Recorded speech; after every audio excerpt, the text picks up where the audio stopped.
Okay, welcome to Firefighting Today, the weekly roundtable discussion where we discuss all things fire service related. Tonight we are discussing things like role models and mentors and that kind of stuff. So kind of an opinionated discussion tonight. See if we can give you some guidance, or at least the panel will share their opinions with you.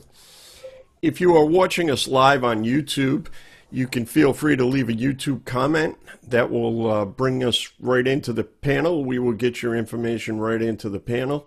You'll be able to interact with us.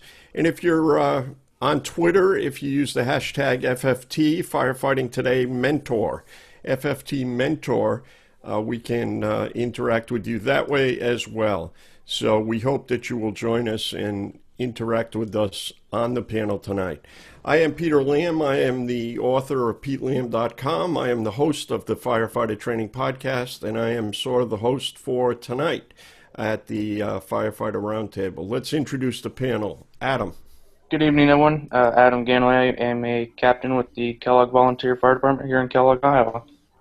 Thank you for being here, Adam. Charlie, say hello. Good evening, guys. Charlie Hall, Deputy Fire Chief, TF Green Airport, here in Providence, Rhode Island. All right. Ethan. Hi, Pete. Ethan Bansek from Lorain, Ohio, student of the trade and founder of Passed On Fire Training. Okay. Thank you, Ethan. Greg, say hello. Good evening, everybody. My name is Greg Howard. I'm the Deputy Fire Chief of the Dashley Fire Department, right on Vancouver Island in British Columbia. Thanks, Greg. Always a pleasure. Joe Starnes, say hello.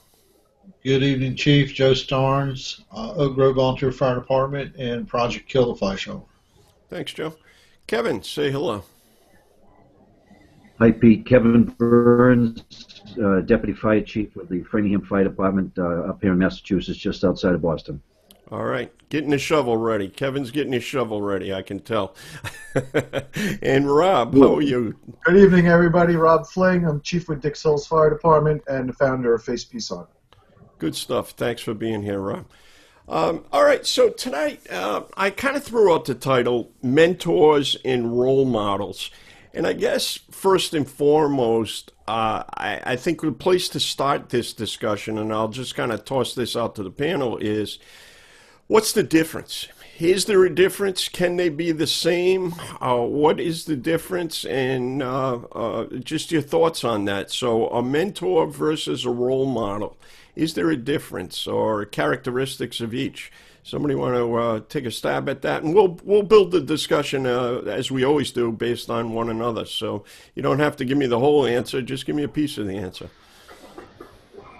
I guess my 2 cents of it would be that the role model is someone without the direct relationship, whereas a mentor is someone who has a direct relationship with the person they mentor. Okay, so if I hear you correct, Greg, so the role model can be someone distant from me, someone far off from me, but a mentor I actually deal with. Is that the essence of it? That would be my take on it, yeah. Okay. I agree. Rob, you think that's where we are? Yeah, a mentor for me is somebody that I deal with on a regular basis that, is helping me grow. Whereas as a role model, I might not even know the person, but I look up to them. Okay, you look up to them. All right, that's a good one. Anybody else? Role model versus mentor. Let's build this definition so we can work with it and massage it a little bit as we go. I think a mentor serves in more of a teaching capacity, and a role model is more of an example-setting capacity. Maybe the mentor may teach you, maybe the person you're leaning on to learn specifics about the particular trade, where a role model is somebody you want to be like in that particular trade that you're learning. Okay, so you said a couple of things that were good. So the mentor is more of a teacher. I would say. The role model is somebody that is an example. That's an interesting. We'll get back to that because I think there's some meat there that we can pick apart. Shane, I don't want to put you on the spot. You just joined us. We're talking role models and mentors. What's the difference in your mind, Shane? Well, I've kind of been catching part of what's been going on. In my mind, a role model doesn't necessarily need to be anybody you know. A role model could be somebody that you look up to for any number of reasons, and a mentor, I feel, is personally more of somebody you have a connection with, somebody you share things with, and you can bounce things off of with one another or look up to and ask for advice on those kinds of any kind of issues you might be running into. All right. Are there any common goals? Are there any common pieces between a role model and a mentor? Any common characteristics that you think might apply to either and or both? Kevin, did you want to chime in? Well, Pete, I was just going to add one thought to the last discussion. How about this? A role model may not be a mentor, but a mentor, at least in my opinion, would always be a role model. I don't think I'd have a mentor that wasn't a role model. Okay, all right. So that's a good take. The mentor probably will be a role model to some degree. What is the difference? Does it matter generationally? And so why are we even having this discussion, right? So we're having this discussion because if you begin to understand people in your organization, you begin to understand who their role models are. You begin to understand some of their thought processes. What do they value? That's how you begin to look at an organization.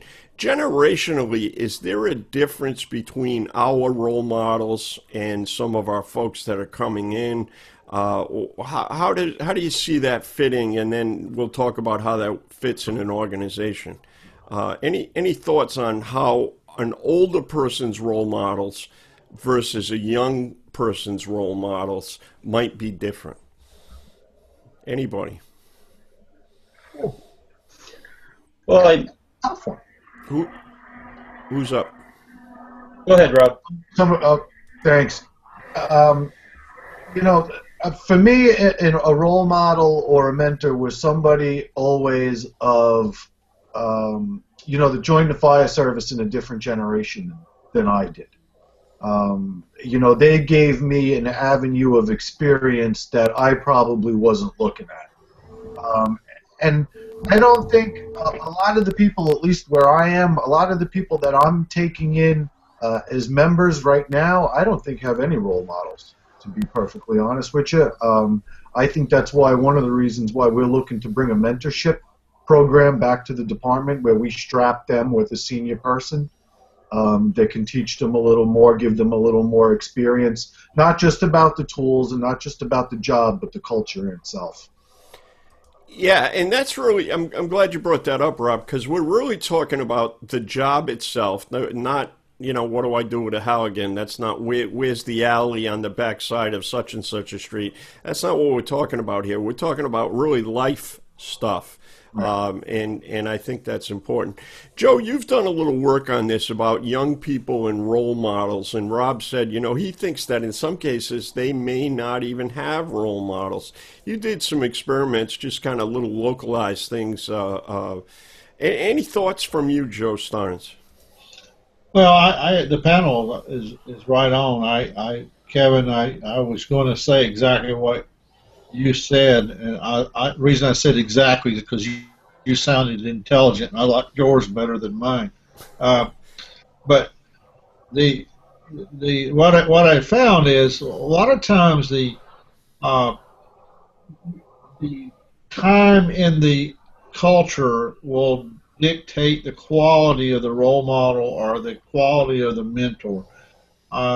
Some people are very deep, been around a long time, as Rob has talked about. Some people are not.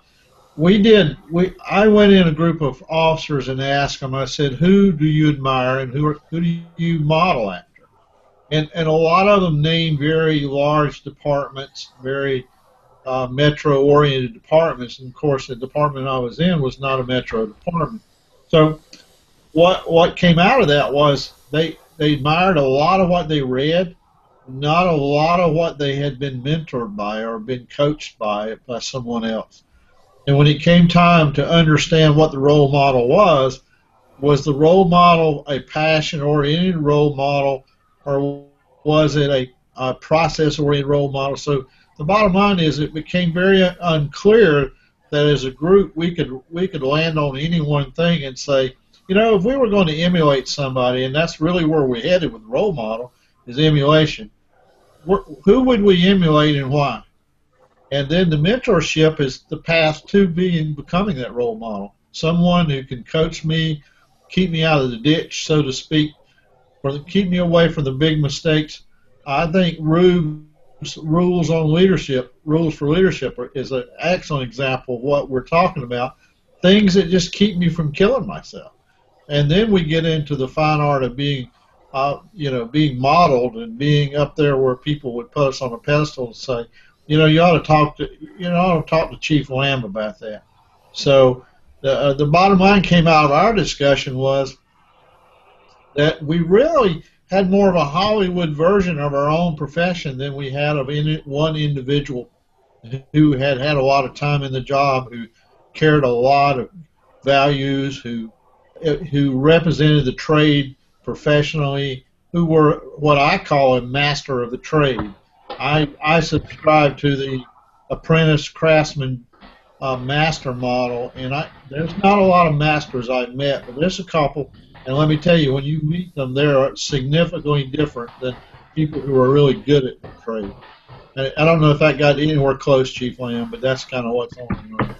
No, I think that was good. We have not heard. Thank you for joining us, Captain Joe. I was a little tardy with the thing there, but thank you, Captain Joe. So we're talking role models, mentors. What's the difference? Common characteristics. Captain Joe, why don't you share your opinion on that? Good evening. Thanks for having me. Sorry, I'm a little late.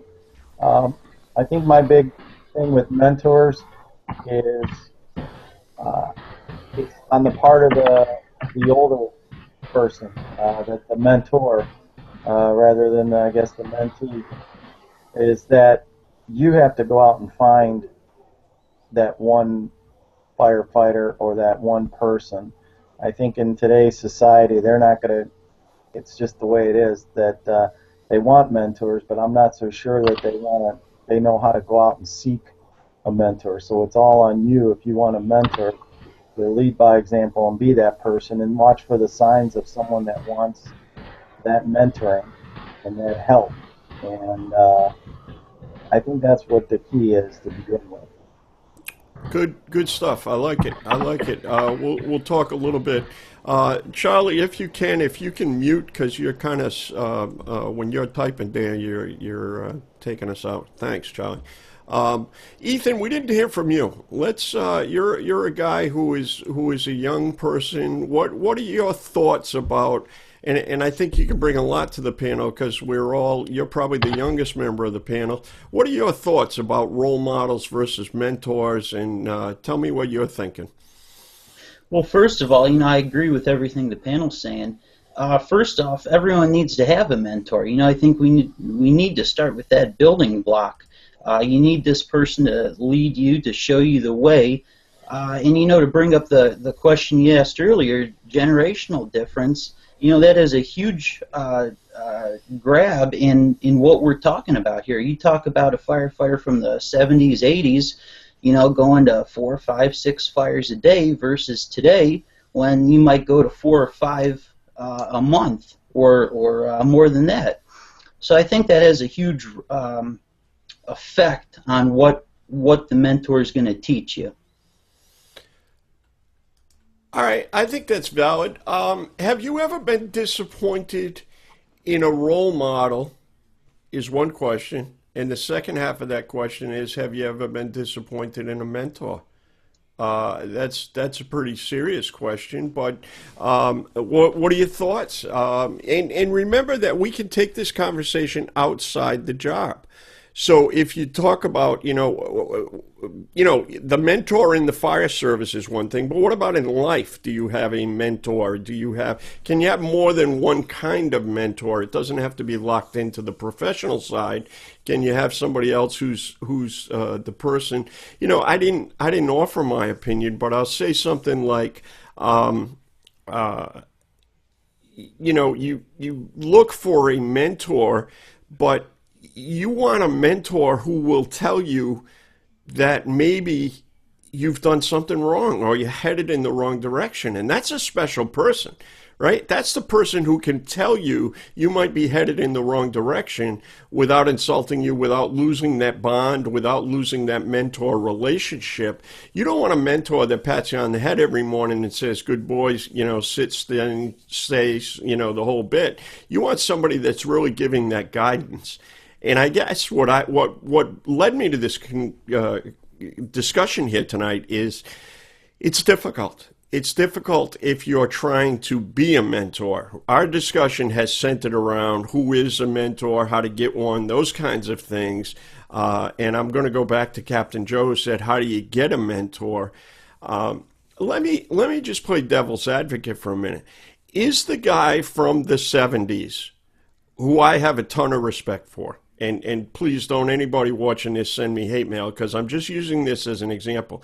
The guy from the 70s who maybe didn't wear a mask, who maybe had limited training, who maybe had limited stuff, but had great common sense and a good value system because he was born in a different time period.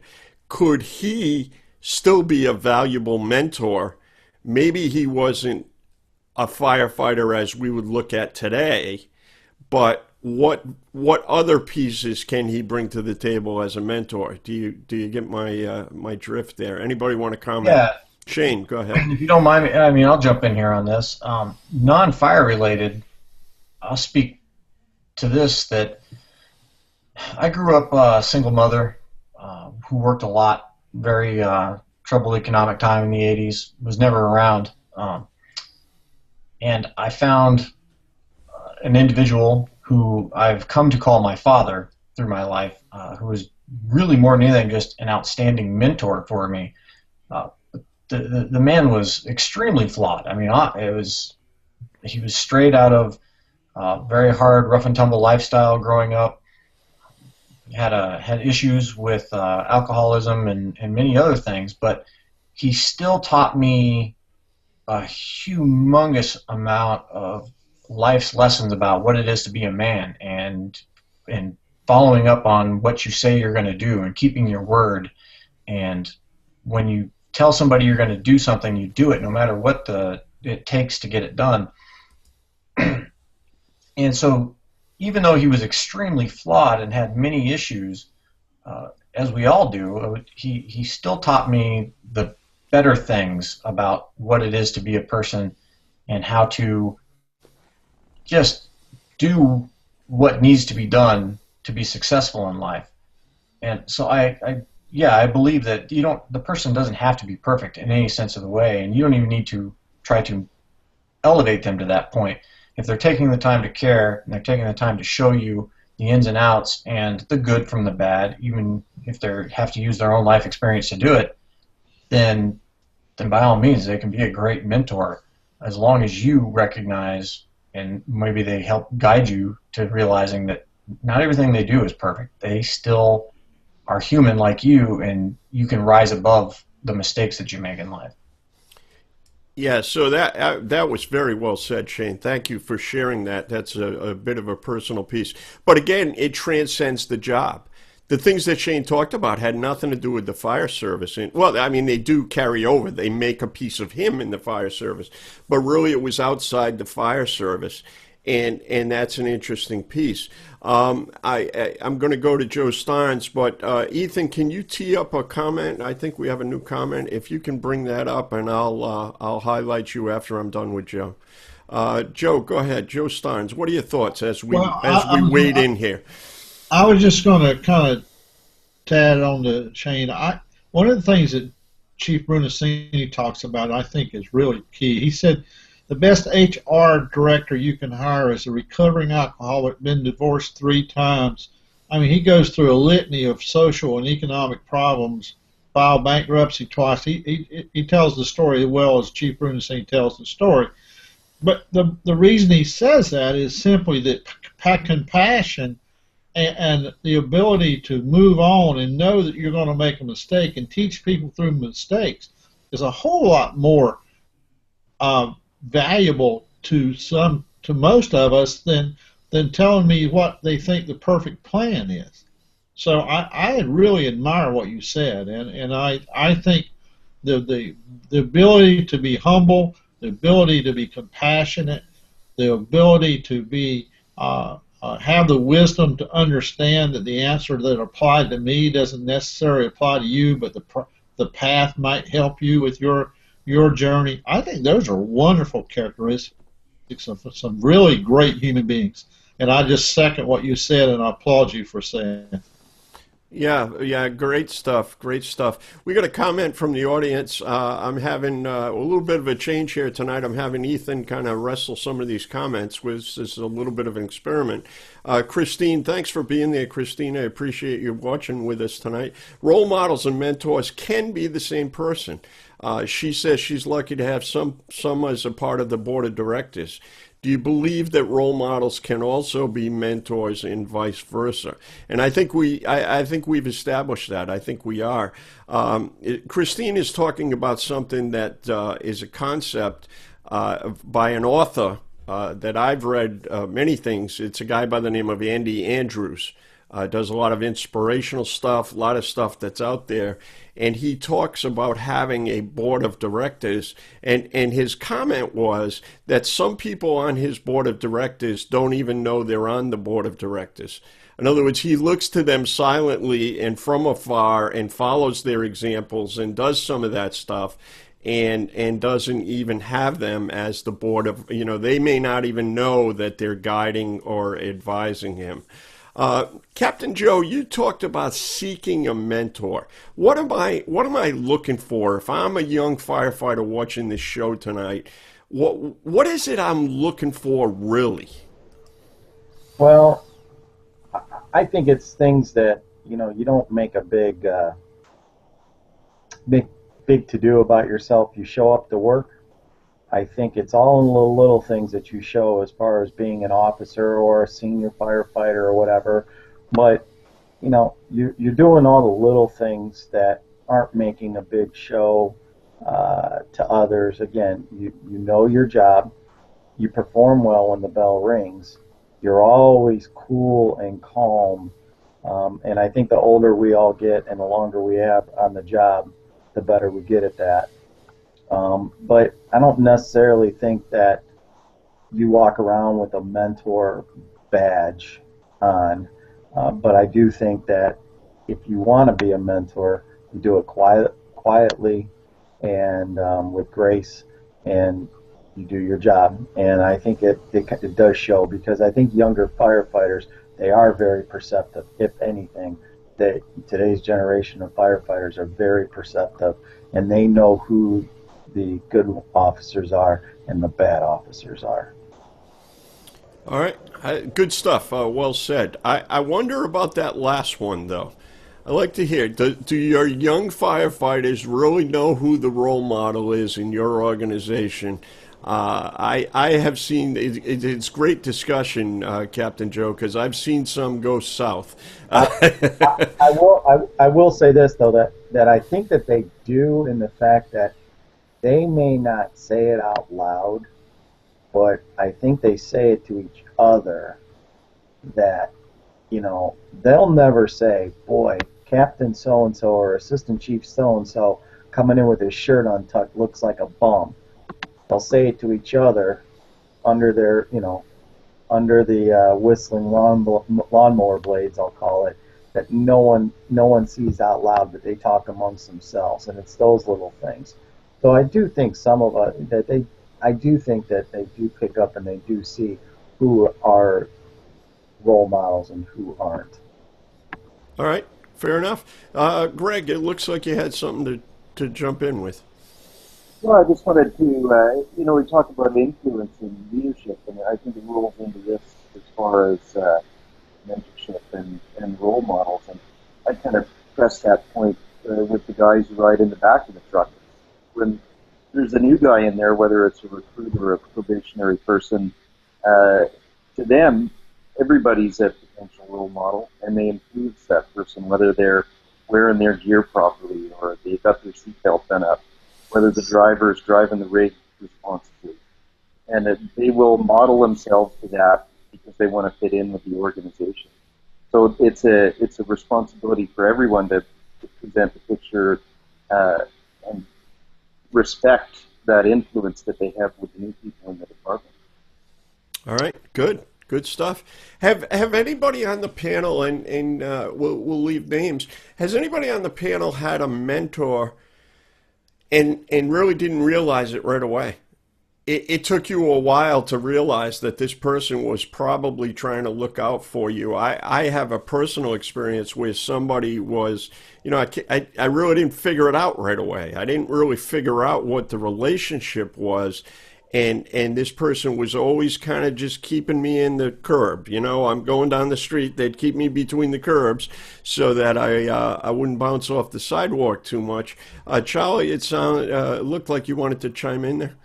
Yeah, Pete, I did. A couple of individuals in my career come to mind, but early on in the job,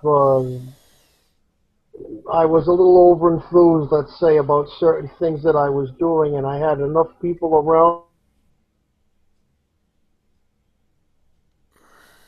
me, not necessarily the time on the job, maybe a year or two longer, who kind of took me aside and said, "Hey, Charlie, your enthusiasm is appreciated, but this is how it can negatively affect what's going on around you." And I took that, and fortunately, I was at least bright enough to listen to them, and those people became mentors and role models for me. And I found that you're in our profession, you're only limited by your ambition, and those that are around you can see that, and if you show a positive attitude and you show ambition towards this job, you're going to probably have more mentors and role models than you realize.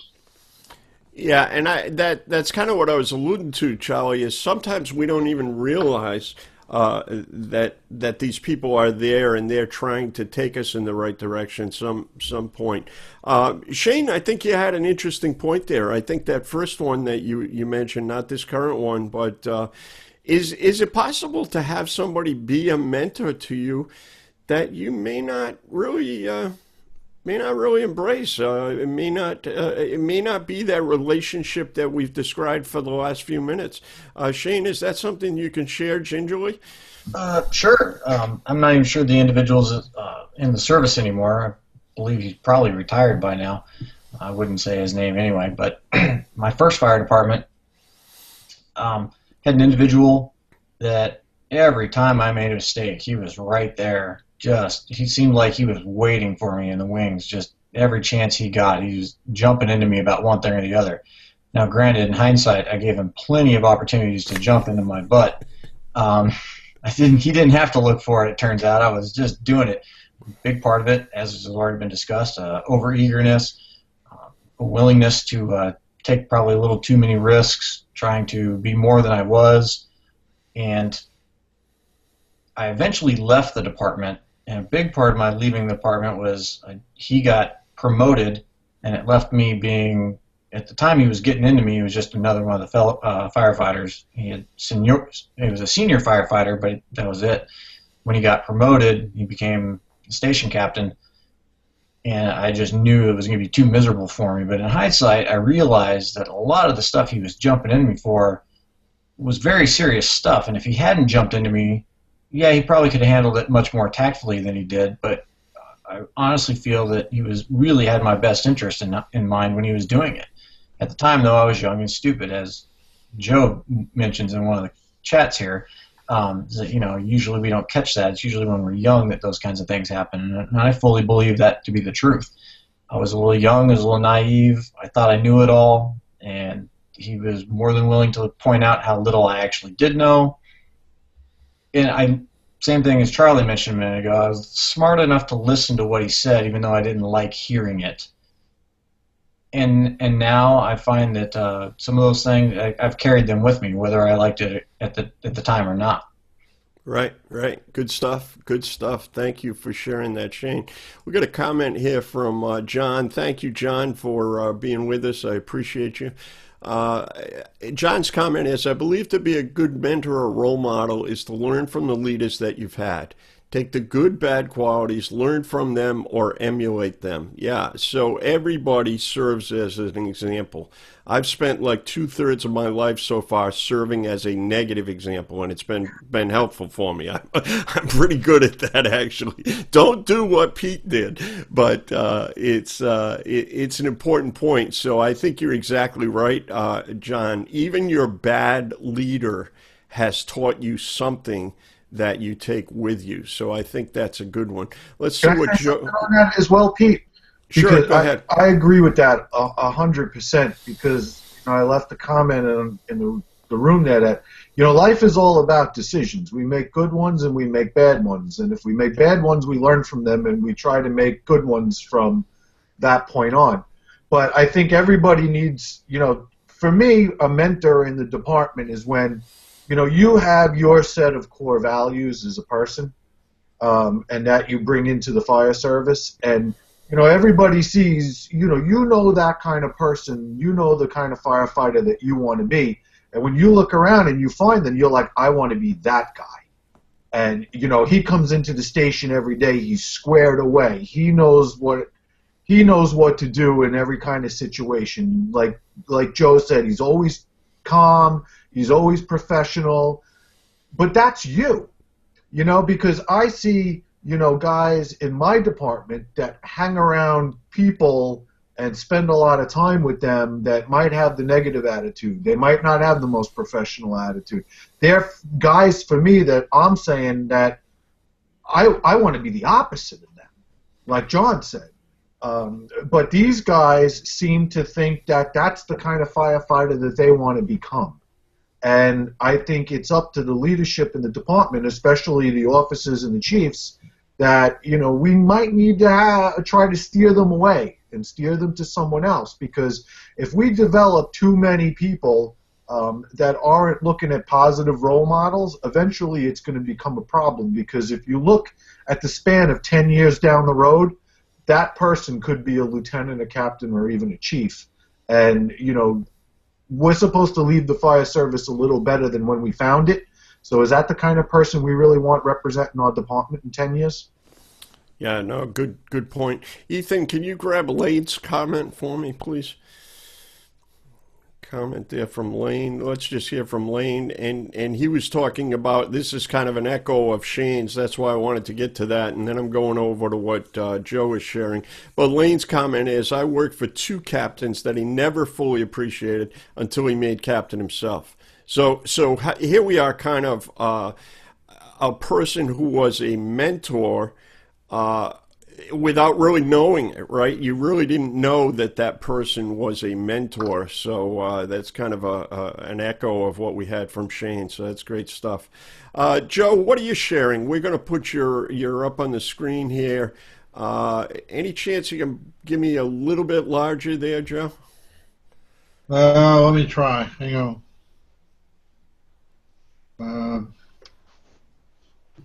Not doing so well. No, it might be tough to do that. Well, go ahead. Let's just no, it went away. Hang on a minute. I'm losing my bandwidth here. No, that's all right. Let me come back to you, Joe. Anything else about Adam? You've been quiet down at the end of the table there. I'll go back to Joe in a minute. Adam, what are you thinking about this discussion? I think it's great. They were talking about, we're talking about when I first got in, my training officer was a big role and influence on me. Like you said, keeping me inside the curbs. We had a great relationship inside the firehouse and outside the firehouse. We would go out for lunch. He lived not too far from me when I lived over in where I was at the previous department. My wife and him and his wife, we'd take walks at night or sit out there and on the front porch and swing. So we had a great relationship. And when I was trying to get in, he believed in me, and I thought it was awesome. And I miss him dearly. He passed away about 5 years ago. Right. That's those are connections we don't forget. Go ahead, Joe. I'll try to highlight that now. Yeah, it looks much better. So explain what you got up there, Joe. Well, the only point I was trying to make with this is that organizationally, it can be something that your organization manages and tries to improve. I don't see a lot of organizations do it. For instance, wisdom, for instance, there's a lot more correlations between the word wisdom and mentorship. There's a lot more correlations between knowledge and role model. They don't isolate themselves, but they do. They're kind of have stronger characteristics. If an organization understands it has a set of collective wisdom and knowledge in it, then they need to make it available for the front-end workers who come to work there, the newbies. And they need to be able to apply that across the board. Now, again, a wise person may be wise for his age and not because of their experience.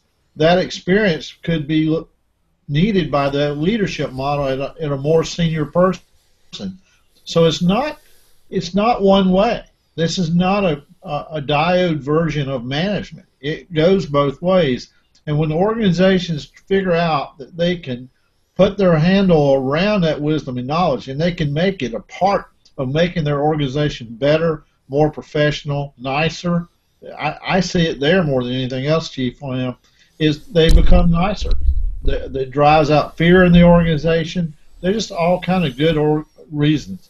And the last thing I'll say before I get off this model is I'm on this panel because of very wise and smart people.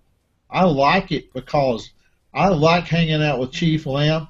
He hurts me sometimes, but most of the time he's really nice to me. And I hang out because you guys are very intelligent and you're very, very wise. And I think as an organization we need to put it in our models. And I've been hanging around this model since the early 80s. I just redrew it for tonight just to make it a little simpler. But you can bottle it, package it, train on it, look at it, provide ways. We had a channel. I think I told you, Chief Lamb. If you want me to tell the story about Channel 5, I'll tell it. Bring yourself back up. Stop the share and bring this up. This is kind of an interesting, as Joe's switching channel here and bringing back up, this is an interesting concept that they did when you talk about mentoring in real life on the fireground. Go ahead, Joe. Well, in our volunteer system, we wasn't really nice to people with gray hair like me. When we got to where we couldn't oppose, you became less of a valued asset in the organization. And so, but there were really smart people. I was a young guy then. I didn't have the gray hair. And one of the things we did, we put in a private TAC channel we lovingly called Channel 5. And I bought radios for the senior people, not officers. I bought radios for the senior people on that repeated channel. And if you were an engineer and you had something you didn't understand about the engine on a fireground or anywhere else, you went to Channel 5 privately and you talked to somebody who had the experience. And it didn't get used much the first year, and after that it started getting used every time. It would be as simple as sometimes people would come on and say, "Where is that road? I don't know where that road is." Or it may be as complicated as trying to pump 3 lines off of one engine and they'd never pumped it before. It was a really, really valuable thing. And all that happened was the old geezer just had to get out of bed and grab their radio. They didn't even have to run the call. And we started doing this, and then we started writing down the characteristics of those old people, and maybe that's why I'm so interested in it. It took an interest in me. We started writing down some of the professional values that they brought to the parties, similar to what I've heard tonight. They were clean. They walked in professional. They never raised their voice. It was characteristics that they said, how did you get that? Why is that important? And the reason I like Shane's comment is a lot of times that came from tribulations, from trials and tribulations that they survived. The highest compliment you can pay anybody is they survived the trial. And I think as an organization, we have a chance and an opportunity to capture that, discuss it, and pass it on, to use Ethan's coined phrase, and that it's just important to me now, way more important now than it used to be. Okay, well, Chief, I've run my mouth enough here. All right, so that's a good one. That's a good one. Captain Joe had an interesting comment, and then we're going to shift gears a little bit. Captain Joe, what are you talking about? So Joe's talking about a case where the older guys became a resource that the department didn't want to give up. Your comment was a little bit contrary to that. Yes, if there's one thing that drives me crazy and gets me off my rocker, is the veteran who is just coming in and cashing in their time. In my state, real quick, long story short, we have a thing called drop, which basically means that after 25 years, if you have the age, you can retire, but you stay on the payroll and you collect your pension. You don't collect your pension, but your pensionable income is frozen. Well, you can, and that goes into a separate annuity. Well, once you get into that, a lot of guys just, well, I'm done. And they stay on the job, and they truly are retired on duty. They don't want to be bothered. They don't want to help anybody. And they're just holding up a spot. They're taking up air. And nothing upsets me more than those kind of people. And they're of all ranks. And when they're your chief, that's the worst. But that drives me crazy. Yeah, the drop program is in many states, and that's a pretty common thing. And that term, retired on active duty, you don't want to look for the mentor that's retired on active duty. I'm going to run the panel as role model. Is it Adam? I'm going to start with you. We're just going to run the panel. Your preference for a role model, is it a sports figure or a veteran? I'd say veteran. Charlie? Veteran. Captain Joe? I would have to say a veteran. Ethan? Veteran. Greg? Yeah, I'm going with veteran. Joe Starnes? Veteran. Kevin Burns? Oh, Pete, I'd say veterans. I'll just put one footnote in there. How about those sports figures from the 40s, like Williams, who gave up prime time in careers to serve in the military? So maybe a generation ago, I might say a sports figure, but currently. All right, you had some echo problem. I was getting. I'm still getting a feedback from somewhere.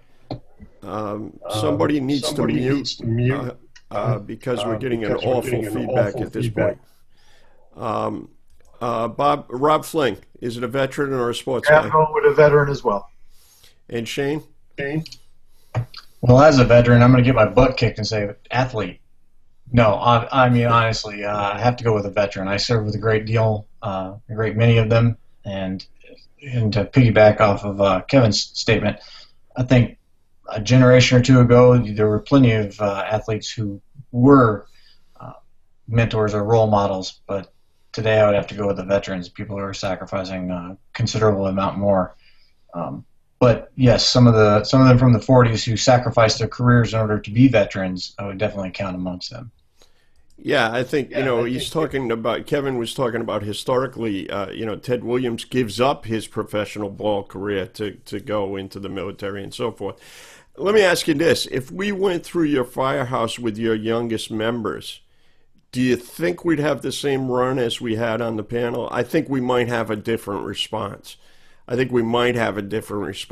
that's just kind of a value system.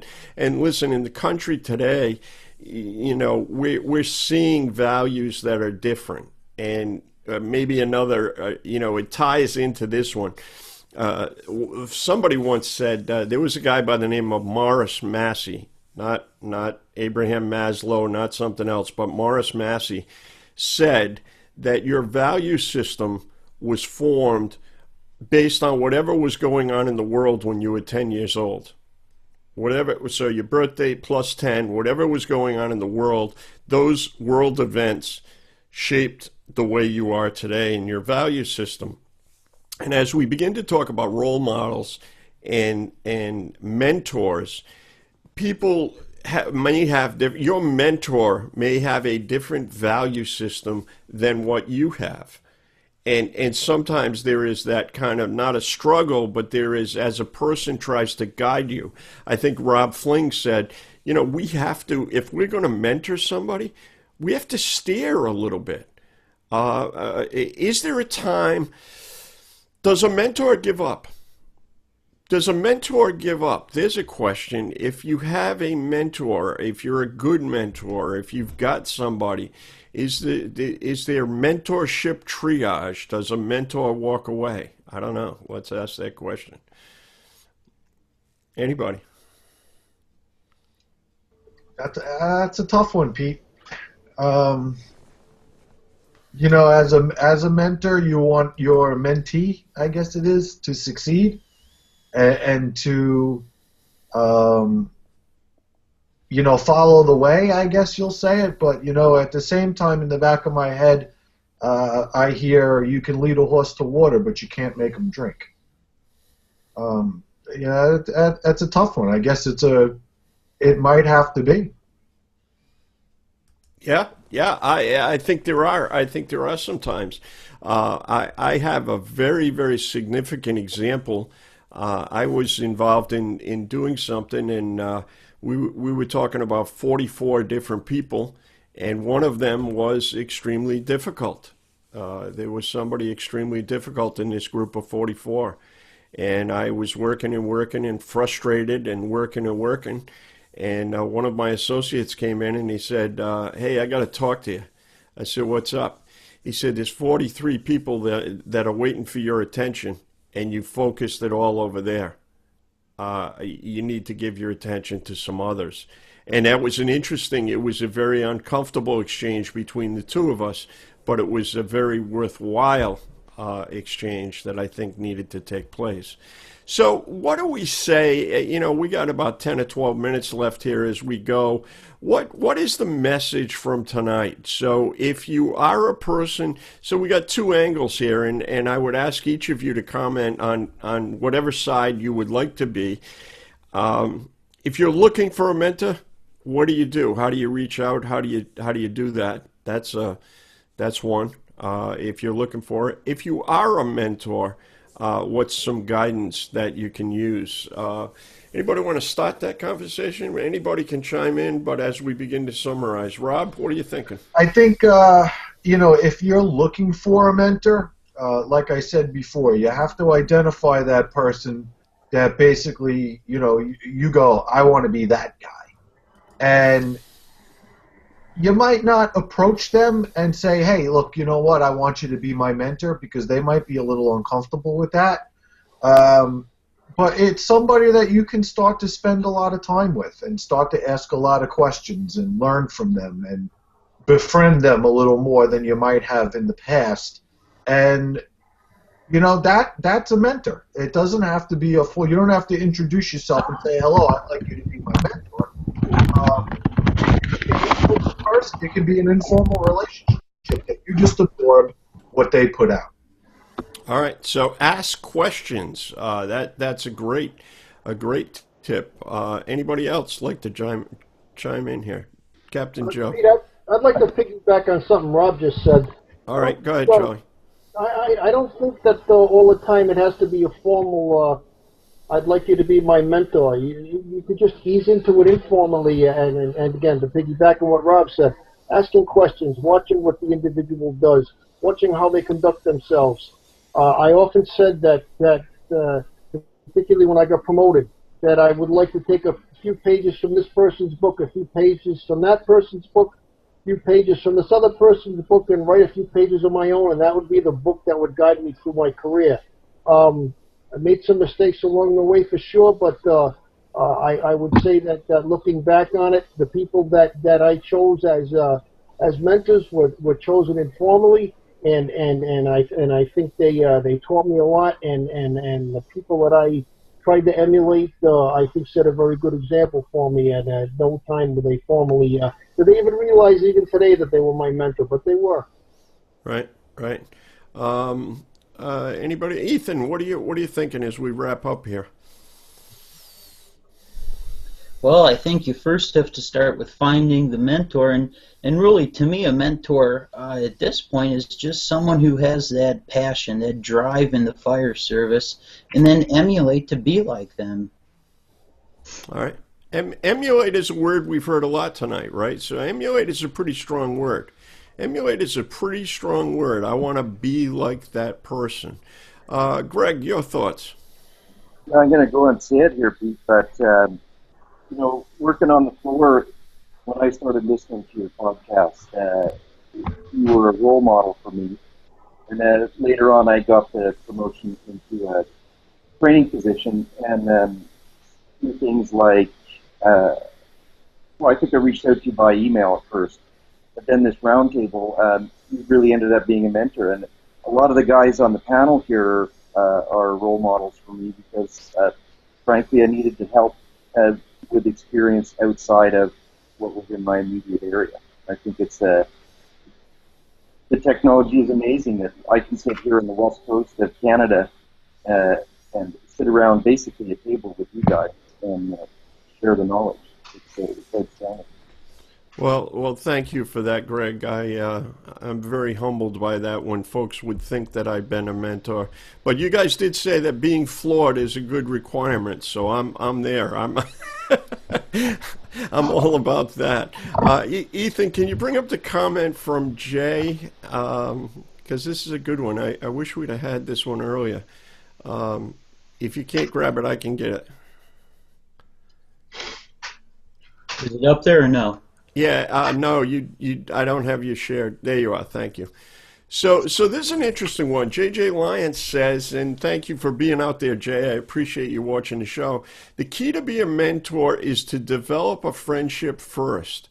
That's interesting. I don't, I appreciate the comment, Jay, but I'm not sure I agree. I'm not sure I agree with that, but I'm gonna disagree with that big time. I think, especially in our field, I think that we have a problem with that and I think that's where we talk about generations.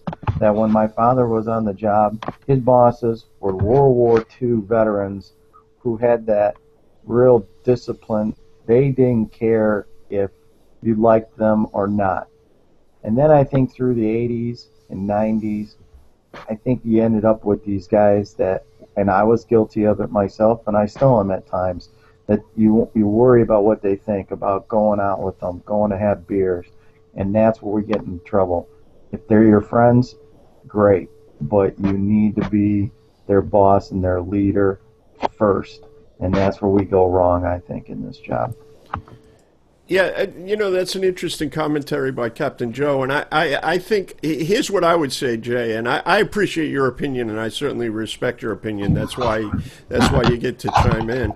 But I would say this: if the friendship develops, that's great, but I wouldn't say friendship first. I guess the only word I would change in your comment is first. I think friendship is great. But I think it doesn't have to occur first. But that's just me. Well, it's not just me. It's Captain Joe, too. Kevin, your thoughts as we begin to summarize. Well, Pete, just looking at it from a mentor standpoint, I would say just one takeaway would be to really be committed to make those that are coming behind us better than we are or we were. To just be totally unselfish, to share what we know, mistakes we made, etc., and just really have that focus. Those of us that are on the back nine, I think that's important to want to make those that are coming behind us better than we were, and I think that would be a good quality for a mentor. Yeah, great stuff. Unselfish, sharing. We heard passion. We heard a lot of stuff about direction and all those kinds of things. Anybody have any summary statements? Joe, you want to give us a summary statement, Joe Starnes? Well, I don't know that I've got anything profound at all. I just typed something in the thing we were just talking about, the friendship thing. On the job, the word role to me is the noun.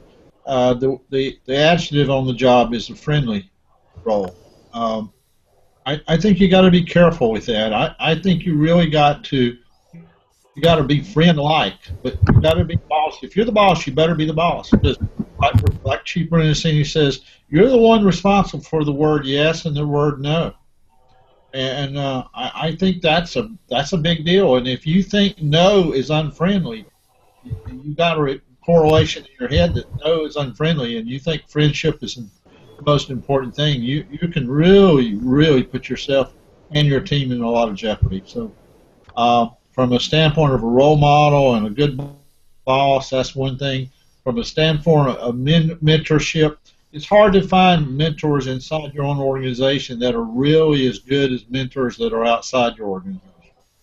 Not that they can't be. It's just that my experience has shown me that the mentors that really have gotten me through tough times and tough decisions, sometimes of good times, have been ones outside, as well as there are ones inside, but the really ones that were really unbiased and could help me through it were outside. Yeah, it's a good point, right? Your mentor does not have to come from within inside the organization. That's excellent. That's a good thought. That's a good thought. All right, so that's where we're going to leave it this week. I appreciate all the folks that were with us and shared in our discussion. It's always good to have folks here and sharing in the discussion. Good stuff. We will not have an episode next week. Some people will watch this later, like months later, and none of what I say matters. But we will not have a broadcast on Super Bowl Sunday. And we will join in the following week. So join us there, but no broadcast on February 1st. All right, thank you all, and we will see you again on Firefighting Today, the weekly roundtable discussion.